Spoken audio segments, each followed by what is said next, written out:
लेकिन लोगों की दिलचस्पी यह जानने में होती है कि आखिर भानगढ़ में ऐसा क्या है कि वहां लोग जाने से क्यों डरते हैं और इसके पीछे क्या कहानियां हैं।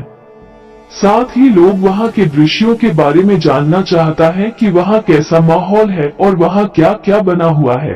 तो आज हम आपको बताते हैं कि भानगढ़ में क्या खास है और उससे जुड़ी बातें जिनके बारे में लोग जानना चाहते हैं।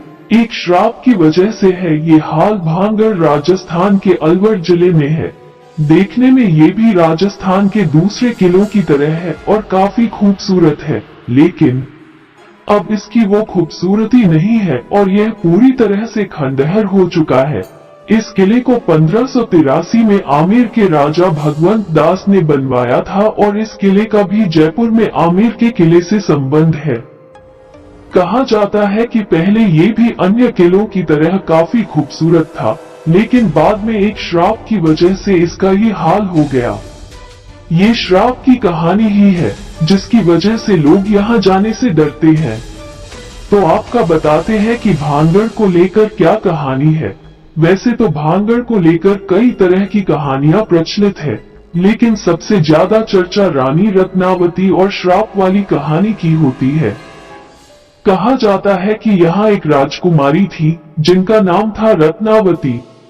रत्नावती अपनी खूबसूरती की वजह से मशहूर थी और उनकी सुंदरता की बातें काफी प्रचलित थी।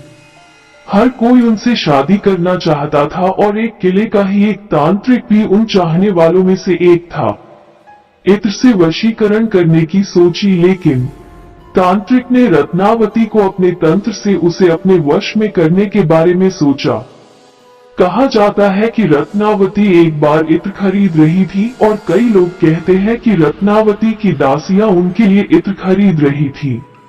फिर उस तांत्रिक ने राजकुमारी के इत्र को तंत्र के जरिए मंत्रित कर दिया और जब यह इत्र राजकुमारी के पास पहुंचा तो वो इस इत्र पर किए गए जादू को पहचान गई।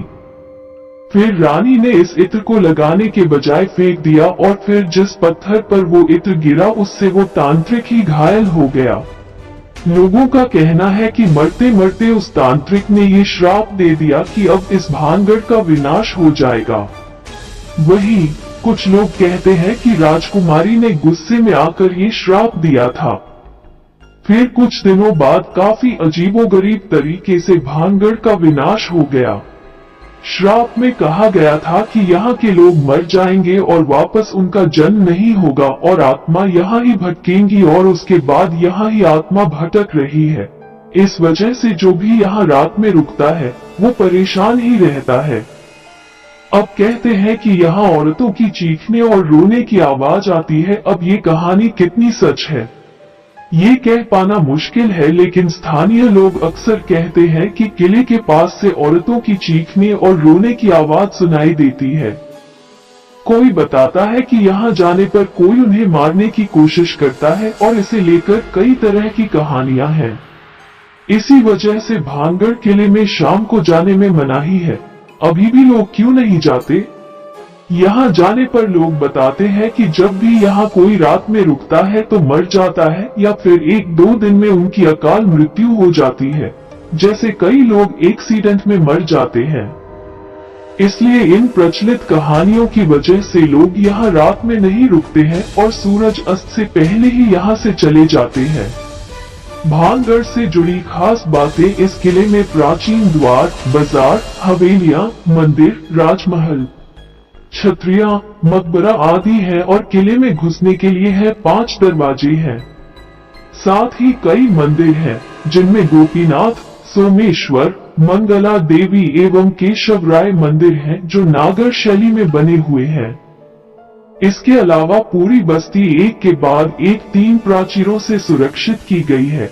बाहरी प्राचीर में प्रवेश हेतु 5 द्वार बने हुए हैं जो कि उत्तर से दक्षिण की ओर क्रमशः अजमेरी, लाहौरी, हनुमान, फूलबारी एवं दिल्ली द्वार के नाम से जाने जाते हैं। मगर अब वहां बने मकानों पर छत नहीं है और सिर्फ दीवारें बची हैं।